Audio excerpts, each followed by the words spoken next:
Hello प्यारे दोस्तों, good morning, सुप्रभात। बढ़िया हो आप लोग? चलिए सुनते हैं मजेदार कहानी। और हाँ, आप लोग लाइक और शेयर और सब्सक्राइब करने में बड़ी कंजूसी करते हो यार। कर डाला करो, आपके लिए बढ़िया बढ़िया कहानी लाते हैं। और चलिए सुनिए। बुद्धिमान बौना जातक की कहानी। किसी गांव में एक बौना अपने माता पिता के साथ रहता था। हालांकि वह दिखने में काफी छोटा था, लेकिन बड़ा सयाना और चतुर था। वह बहुत अच्छा धनुष बाण चलाता था, पर गांव में उसे कोई भी काम नहीं देता था। बच्चे उसे छोटू कहकर चिढ़ाते। वह इस वजह से काफी परेशान रहने लगा। एक दिन उसके एक दोस्त ने सलाह दी, तुम कितना अच्छा धनुष बाण चलाते हो, राजा के पास क्यों नहीं जाते, वे तुम्हें सेना में अवश्य भर्ती कर लेंगे। अगले दिन वह माता पिता की आज्ञा लेकर राजा के महल की ओर चल दिया। उसे अपने अपने छोटे कद का एहसास था। वह सोचने लगा कि अगर राजा ने भी छोटे कद का मजाक उड़ाया तो हो सकता है कि वे उसे सेना में भर्ती ही न करें। चलते चलते उसके दिमाग में आया कि उसे एक मजबूत सहायक अपने साथ रखना चाहिए। महल जाते समय रास्ते में उसने एक लंबा सा आदमी देखा जो खेतों में काम कर रहा था। उसका नाम था भीमा।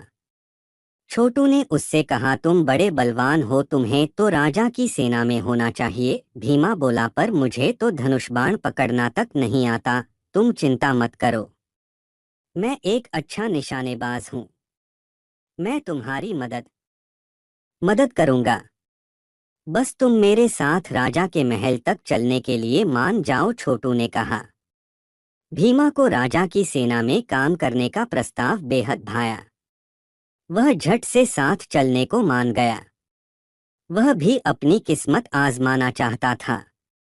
जब वे राजा के महल में पहुंचे तो राजा एक बौने और एक बलवान व्यक्ति को साथ देखकर हैरान रह गया। भीमा ने कहा कि वह सेना में भर्ती होना चाहता है। भीमा ने छोटू को अपना सहायक बताते हुए कहा, महाराज, हम हमेशा साथ रहते हैं। यह मुझे युद्ध के मैदान में तीर पकड़कर मदद करेगा। राजा ने उसे खुशी खुशी सेना में भर्ती कर लिया। वह कहा, मुझे सेना के लिए तुम्हारे जैसे वीर और बहादुर नौजवान ही चाहिए। भीमा व छोटू बेहद खुश थे। उनकी इच्छा पूरी हो गई थी। उनकी वीरता की परख के लिए राजा ने एक काम सौंपा। पास ही एक गांव में कई दिन से आदमखोर शेर का आतंक फैला था। वह कई गांव वालों को मार चुका था। राजा ने हुक्म दिया, जाओ उस शेर को मार दो। उन्हें सेना के सिपाही की वर्दी भी मिल गई। भीमा महल से निकला तो काफी परेशान था।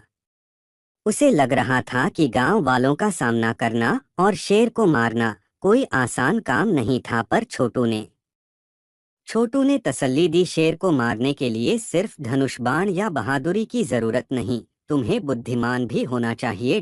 पर वह कैसे हो सकता है? भीमा काफी परेशान था। छोटू ने उसके कान में एक योजना बता दी। फिर वे दोनों गांव के लिए निकल पड़े। उन्हें सिपाहियों की वर्दी में देखकर गांव वालों ने भरपूर स्वागत किया। मुखिया बोला, हम शुक्रगुजार हैं कि राजा ने हमारी मदद के लिए आपको भेजा। हम आपकी मदद करेंगे। आप चाहें तो अपने साथ कुछ गांव वालों को ले जा सकते हैं। जल्दी ही कई गांव वाले हाथों में लंबी लाठियां लिए लिए उनके साथ हो लिए। अचानक उन्हें शेर के दहाड़ने की आवाज सुनाई दी। सभी गांव वाले उसी दिशा में भागने लगे। शेर को मार दो, शेर को मार दो। वे यह भी नहीं देख सके कि वहां भीमा का कोई अतापता नहीं है। वे बिना भय के आगे बढ़ते गए और अपनी पूरी शक्ति से शेर पर आक्रमण कर दिया। अपने लंबे लट्ठों से उन्होंने शेर पर कड़ा प्रहार किया। शेर मारा गया। गांव वाले निडर होकर खुशी से झूमने और नाचने लगे। भीमा शेर के मृत शरीर को राजमहल ले आया। राजा उनसे बहुत प्रसन्न हुआ। छोटू व भीमा को इनाम में सोने के सिक्कों की थैली थैली दी गई। भीमा ने छोटू को धन्यवाद देकर कहा, आज तुम्हारी बुद्धिमानी के कारण ही शेर मारा गया। हमने इतनी तारीफ और इनाम पाया। इसके बाद उन दोनों को सेना में पक्की नौकरी मिल गई। वे खुशी खुशी रहने लगे। शिक्षा बुद्धिमान बाहुबल से श्रेष्ठ होता है।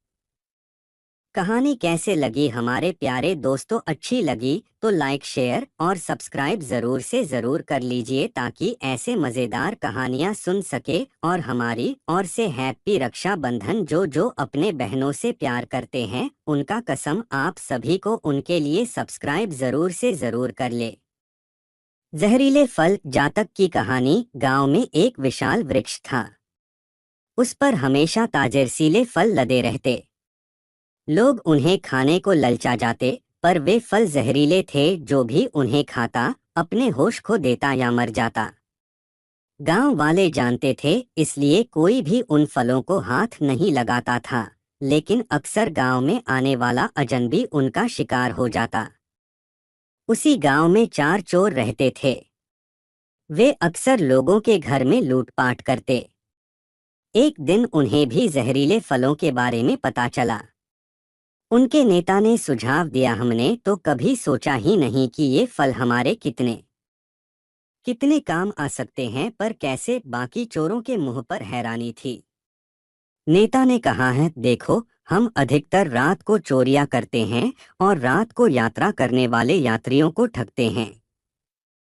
अब हम ऐसे लोगों को ठगेंगे जो जहरीले फल खाकर मर जाते हैं या बेहोश हो जाते हैं।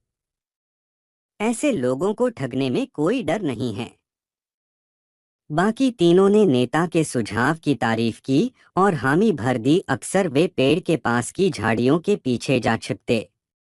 जब भी कोई नया मुसाफिर उन जहरीले फलों को खाकर बेहोश होता या मर जाता, तो वे उसका सामान लेकर भाग जाते। एक रात की कुछ व्यापारी उस रास्ते से गुजरे। वे सुस्ताने के लिए कुछ देर वहां बैठ गए। फल देखते ही खाने को मन ललचा गया। उनमें से एक पेड़ पर चढ़ा और फल तोड़ लाया। उसने उन्हें धोकर रख दिया। वह मित्र के सोकर उठने की राह देखने लगा।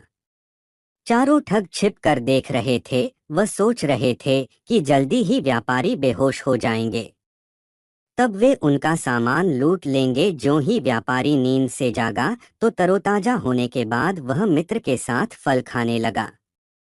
तभी वहां एक घुड़सवार आया। वह उन्हें देखते ही चिल्लाया, मत खाना, ये जहरीले हैं, इन्हें फेंक दो। एक व्यापारी ने हैरानी से पूछा, ऐसा है, तुम्हें कैसे पता लगा? घुड़सवार बोला, बड़ी हैरानी की बात है। आप लोग इतने सयाने होकर भी ऐसी मूर्खता करने जा रहे हो। व्यापारी उलझन में थे। घुड़सवार बोला, गांव में हर कोई जानता है कि ये पेड़ हमेशा फलों से लदा रहता है। यदि वे इन्हें खाते तो एक भी फल पेड़ पर न दिखता। क्या आपने सोचा कि वे पेड़ के फलों को हाथ भी क्यों नहीं लगाते?